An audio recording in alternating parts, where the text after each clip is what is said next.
Question number 2 முக்கோணம் ஏபிசியில் கோணங்கள் ஒரு கூட்டுத்தொடர் வரிசையில் அமையும். முக்கோணம் வந்து ஒரு கூட்டுத்தொடர் வரிசையில் அமையும் மற்றும் b is to c equal to √3 is to √2 எனில் கோணம் ஏவை காண்க. இந்த மூன்று கோணங்கள் வந்து கூட்டுத்தொடரில் இருக்குன்னு சொல்லிட்டாங்க. அதுக்கப்புறம் ஒரு விகிதம் கொடுத்துருக்குறாங்க.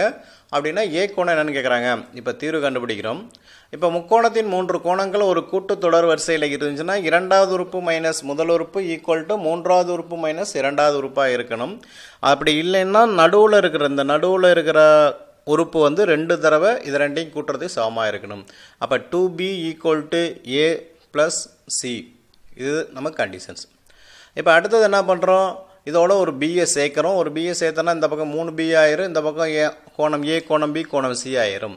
இப்போ இந்த மூன்று கோணங்களின் கூடுதல் நமக்கு என்னன்னு தெரியும், முக்கோணம்னாவே 180 டிகிரி. அப்போ 3b ஈக்குவல் டு 180 டிகிரி. அப்போ கோணம் b ஈக்குவல் டு 180 மூணால் வகுத்துனா 60ன்னு கிடைக்கும். b கோணம் 60. ஆனால் நம்ம கண்டுபிடிக்கிறது ஏ கோணம். இங்கே விகிதம் வந்து b ஈஸ்ட் சின்னு கொடுத்துருக்காங்க. b விகிதம் சின்னு கொடுத்துருக்காங்க. அப்போ சைன் சூத்திரம் நமக்கு தெரியும். b சியும் மட்டும் வச்சுக்கிட்டு b by sine b equal to C by sine C. அப்போ இந்த சி இங்கே வந்துடுச்சு, b அங்கே போச்சுன்னா b by C equal to sine b by sine C. இப்போ பியோட கோணம் நமக்கு தெரியும், b தெரியும், சி தெரியும்.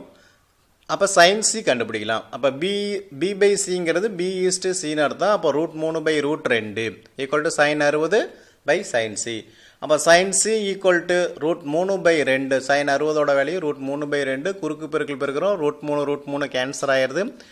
இந்த √2 கேன்சல் பண்ணால் ஒரு √2 இங்கே இருக்கும். அப்போ 1 பை √2. அப்போ சைனில் எந்த கோணத்துக்கு 1 பை √2ன்னு பார்த்தா 45 டிகிரி கோணத்துக்கு வரும். அப்போ சி ஈக்குவல் டு 45 டிகிரி. இப்போ பி கோணம் தெரியும், சி கோணம் தெரியும். ஆனால் நம்ம கண்டுபிடிக்க வேண்டியது ஏ கோணம். முக்கோணத்தின் மூன்று கோணங்களின் கூடுதல் 180 டிகிரி. அந்த 180 டிகிரியில் ஏ மட்டும் வச்சுட்டோம்னா அப்போ 180 மைனஸ் பி மைனஸ் சின்னு ஆயிரும். பியோட வேலையை 60, சியோட வேலையை 45, ரெண்டையும் கூட்டினேன்னா 105. அப்போ 180ல் 105 போச்சுன்னா உனக்கு 75 டிகிரி. கோணம் ஏங்கிறது 75 டிகிரி.